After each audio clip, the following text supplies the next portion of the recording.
Hey, fifth graders.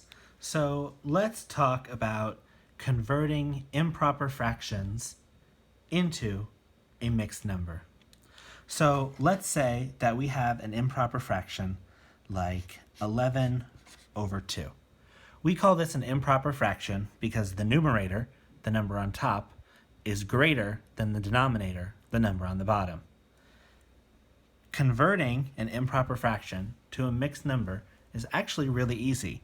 We're just going to divide. We're going to divide 2, the denominator, into 11, the numerator.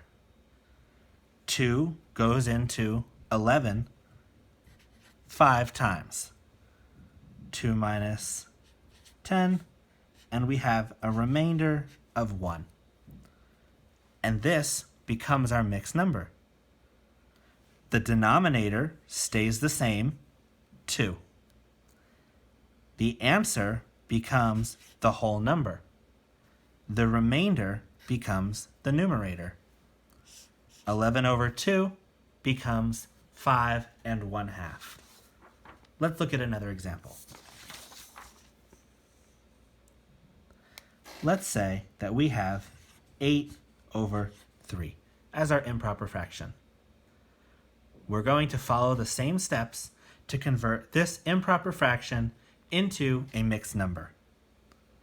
3 divided into 8. 3 into 8. 3 goes into 8 2 times with a remainder of 2.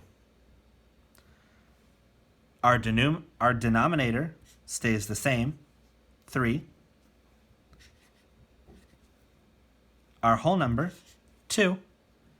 And our remainder becomes our numerator. 8 over 3 becomes 2 2/3. If you're fast at your math facts, you can get used to doing this in your head and not need to write out the division problem. For example, if I have 14 over 5, I know that 5 goes into 14 2 times. 5 times 2 is 10.